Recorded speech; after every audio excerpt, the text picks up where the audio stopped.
सोचकर हैरानी होती है कि जिस शहर को देखकर एक दिन सिंगापुर के निर्माता ली कुआन यू ने अपने देश को बनाने का सपना देखा था, वही बंगाल आज भारत के सबसे पिछड़े राज्यों में से एक बन चुका है।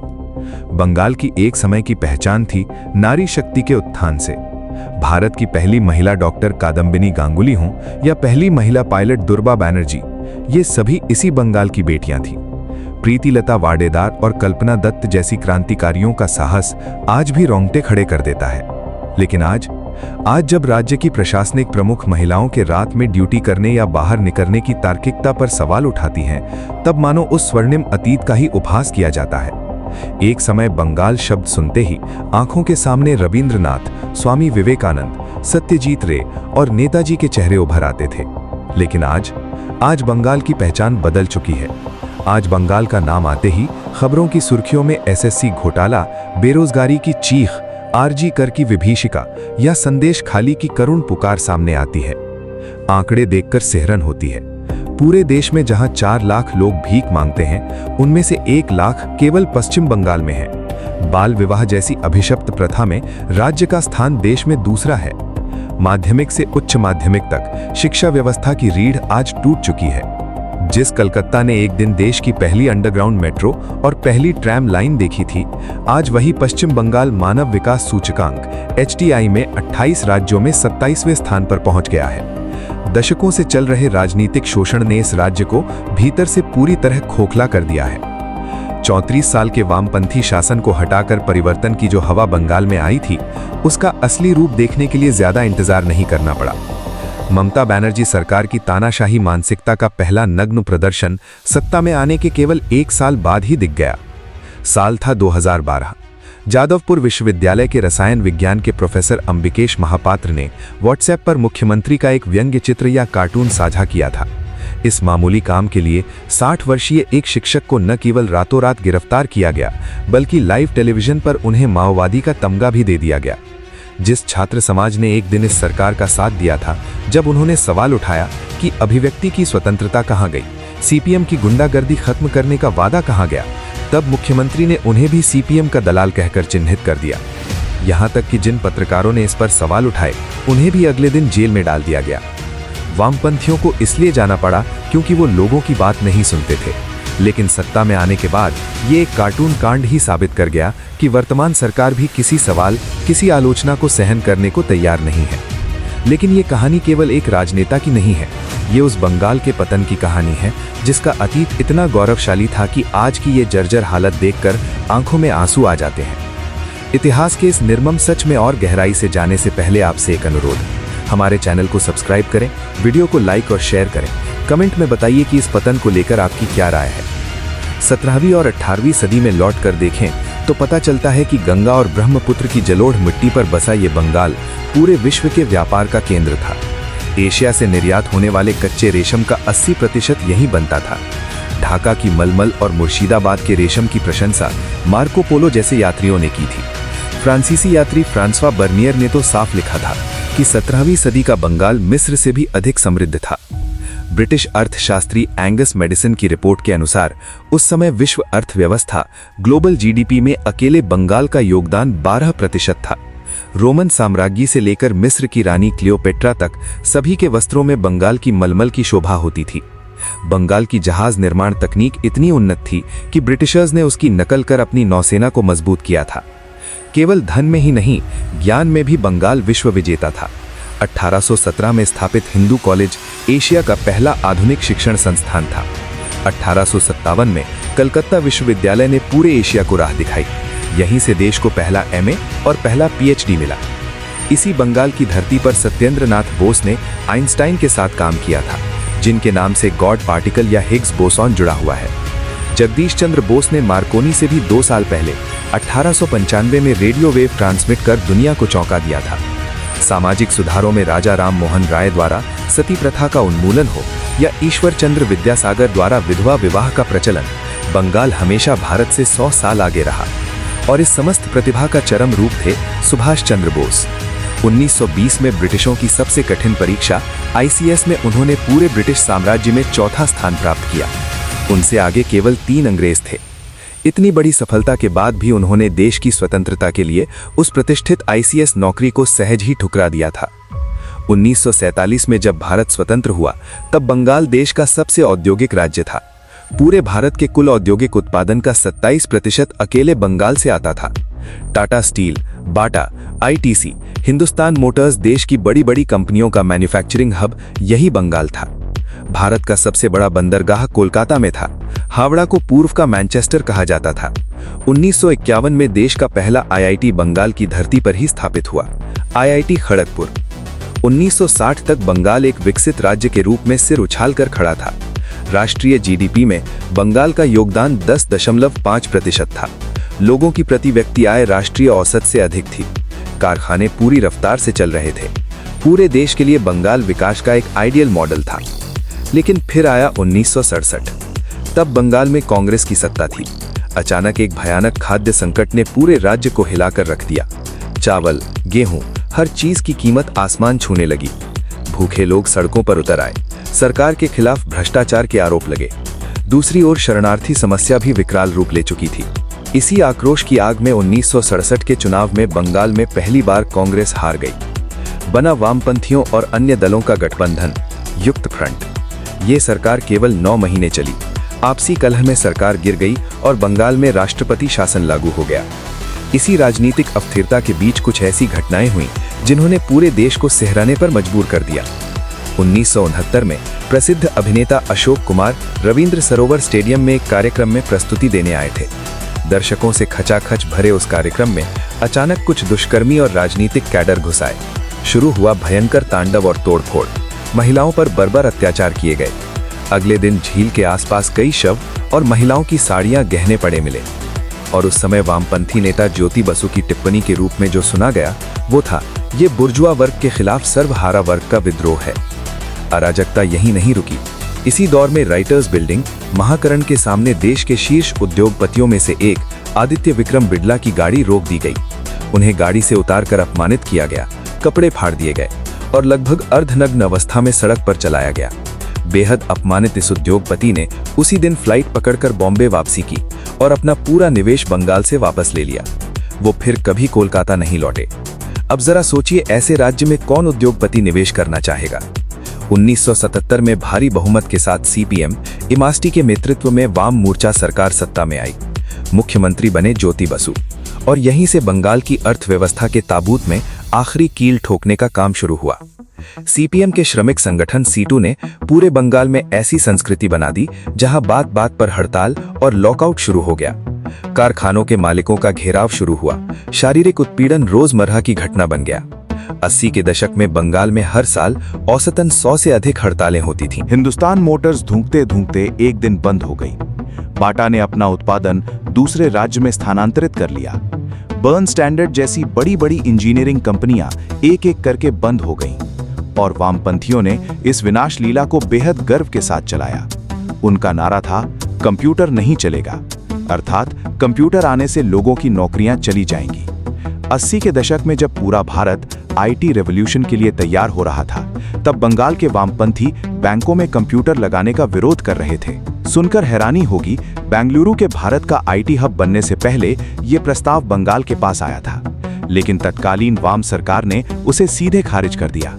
सिर्फ जिद्दी राजनैतिक विचारधारा के कारण एक पूरी पीढ़ी के भविष्य को अंधकार में धकेल दिया गया। वामपंथियों ने बंगाल में एक अभेद्य कैडर सिस्टम बना दिया था। मोहल्ले के क्लब, पंचायत, यहाँ तक कि राशन की दुकानें भी सीपीएम के स्थानीय नेताओं के कब्जे में चली गई थीं। किसी भी विरोधी विचार को अत्यधिक हिंसा के साथ कुचल दिया जाता था। आंकड़े बताते हैं कि 1977 से 2011 के बीच बंगाल में 28,000 से अधिक राजनीतिक हत्याएं हुईं। ये संख्या पंजाब के आतंकवाद या कश्मीर के उग्रवाद से भी अधिक भयावह थी। लेकिन राष्ट्रीय स्तर की मीडिया ने कभी इस मुद्दे पर उस तरह आवाज नहीं उठाई। शिक्षा व्यवस्था भी इससे अछूती नहीं रही। कोलकाता विश्वविद्यालय, जाधवपुर, प्रेसिडेंसी, हर जगह योग्यता से अधिक पार्टी लाइन महत्वपूर्ण हो गई। प्रोफेसर बनने के लिए प्रतिभा से ज्यादा पार्टी मीटिंग में उपस्थिति देना और मार्क्सवादी विचारधारा के समर्थन में शोध पत्र लिखना जरूरी हो गया। बंगाल के तेजस्वी बुद्धिजीवी प्रोफेसर निराश होकर दिल्ली, जेएनयू या विदेशों के प्रतिष्ठित विश्वविद्यालयों की ओर चले गए। 1960 में जिस बंगाल की साक्षरता दर महाराष्ट्र से अधिक थी, 2011 तक वही बंगाल महाराष्ट्र से पीछे रह गया। राष्ट्रीय जीडीपी में बंगाल का योगदान 10.5% से घटकर 6.5% रह गया। प्रति व्यक्ति आय राष्ट्रीय औसत से भी नीचे चली गई। जो कभी उद्योगों का केंद्र था, वो उद्योगों का शमशान बन गया। लगातार 34 वर्षों के बाद बंगाल की जनता थक चुकी थी। वे दीवार से पीठ टिका जाने की स्थिति में बदलाव की तलाश कर रहे थे। तभी हवाई चप्पल और साधारण सफेद साड़ी पहनने वाली एक संघर्षशील महिला सड़कों पर उतरी। उन्होंने वामपंथियों के खिलाफ आंख में आंख डालकर लड़ने की शपथ ली, खुद को बंगाल के गरीब लोगों की दीदी के रूप में प्रस्तुत किया और सोने का बंगाल बनाने का वादा किया। उस महिला का नाम था ममता बनर्जी। अब ध्यान दें ममता बनर्जी के उभार के दिनों पर।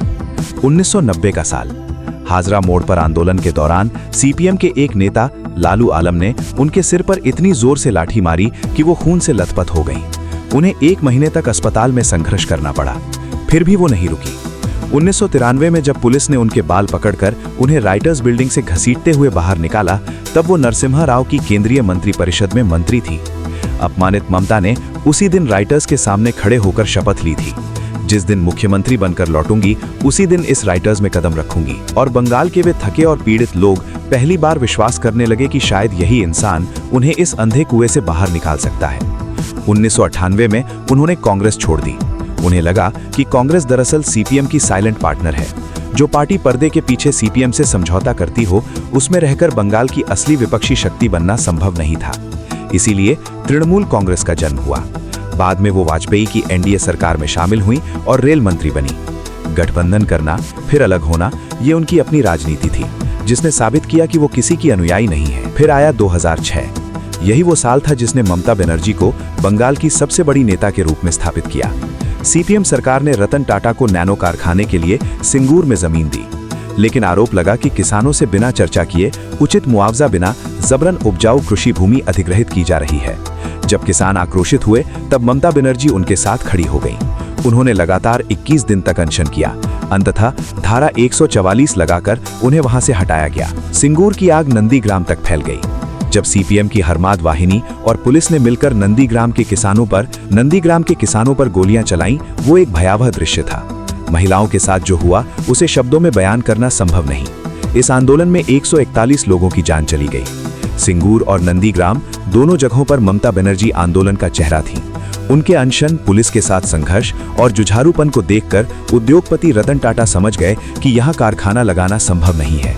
उन्होंने अपने सपनों की नैनो फैक्ट्री सिंगूर से समेटकर गुजरात ले जाने का फैसला किया, जहां नरेंद्र मोदी ने मात्र 24 घंटे में उन्हें जमीन उपलब्ध करा दी। फिर आया 2011।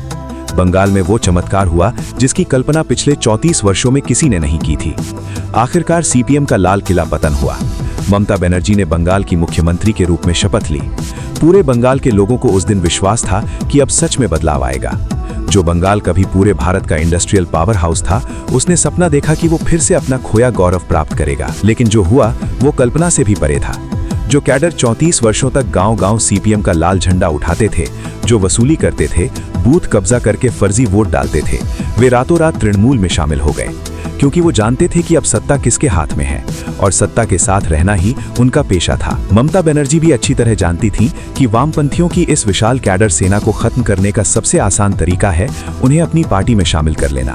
इसीलिए वही बूथ अध्यक्ष, वही जोनल सचिव, वही मोहल्ले के गुंडे, सिर्फ लाल झंडे की जगह उनके हाथों में तृणमूल का झंडा आ गया और सिस्टम पहले की तरह ही चलता रहा। प्रधानमंत्री आवास योजना के घर बनाने के लिए जो पैसा आता था, उसमें से 10,000 रुपए स्थानीय पार्टी नेताओं की जेब में जाना आम बात थी।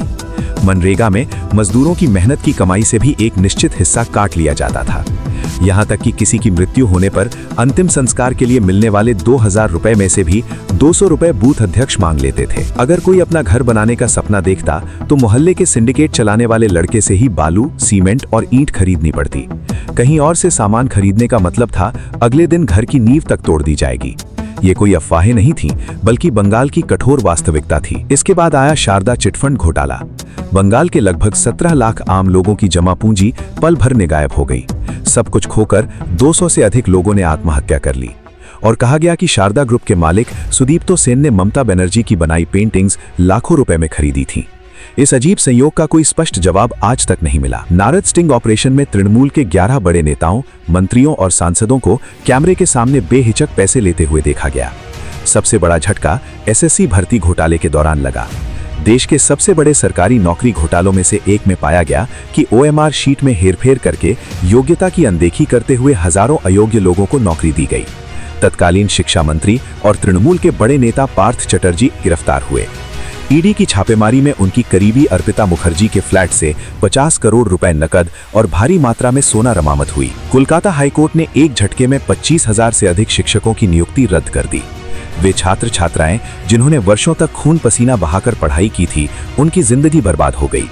और इन सभी आरोपों के जवाब में ममता बनर्जी का एक ही रटा रटाया जवाब था, ये सब बीजेपी की साजिश है। लेकिन सबसे दर्दनाक घटनाएं महिलाओं के साथ हुई। उत्तर 24 परगना के शेख शाहजहां और उसके साथियों ने वर्षों तक इलाके की महिलाओं को पार्टी कार्यालय में बुलाकर जो अमानवीय अत्याचार किए, उन्हें सुनकर रूह कांप जाती है। जब ये खबरें सामने आने लगी तब शाहजहां 57 दिनों तक फरार रहा। बंगाल की पुलिस, जो सीधे मुख्यमंत्री के अधीन गृह विभाग के अंतर्गत आती है, उसे ढूंढ नहीं पाई। और फिर आया आरजी कर मेडिकल कॉलेज का मामला, जिसने पूरे देश को स्तब्ध कर दिया। लगातार 36 घंटे की ड्यूटी के बाद 31 वर्षीय एक युवा महिला डॉक्टर अस्पताल के सेमिनार हॉल में थोड़ी देर आराम करने गई थी, और वहां उनके साथ जो बर्बरता हुई उसका वर्णन करने के लिए कोई भाषा नहीं है। सबसे चौंकाने वाली बात यह थी कि अस्पताल प्रशासन ने पहले उनके माता पिता को बताया कि उन्होंने आत्महत्या की है। उन्हें अपनी बेटी का शव तक ठीक से देखने नहीं दिया गया। सबूत मिटाने के लिए रातों रात अपराध स्थल के पास निर्माण कार्य शुरू हो गया। और इन सब के बाद मुख्यमंत्री ममता बनर्जी, जो स्वयं एक महिला हैं और साथ ही राज्य की गृह और स्वास्थ्य मंत्री भी हैं, उनके मुंह से ये टिप्पणी आई कि लड़कियों को रात में ड्यूटी देना या अकेले बाहर निकलना ठीक नहीं। जिस नेता ने महिला सशक्तिकरण की बात करके अपनी राजनीति शुरू की थी, जिसने खुद पुलिस की लाठियां खाई थीं, संघर्ष करके मुख्यमंत्री बनी थी, उनके मुंह से ऐसे शब्द। पहली बार बंगाल की सड़कों पर ममता के खिलाफ स्वतः स्फूर्त जन आक्रोश दिखाई दिया। डॉक्टरों ने हड़ताल की, छात्र छात्राओं से लेकर आम लोगों तक सड़कों पर उतर आए। और तब ममता बनर्जी ने जो किया, उसे देखकर लोग समझ नहीं पाए कि हंसे या रोएं। राज्य की मुख्यमंत्री, स्वास्थ्य मंत्री और गृह मंत्री, तीनों पद जिनके पास खुद थे, वही खुद सड़कों पर उतरकर जस्टिस यानी न्याय की मांग में रैली करने लगी।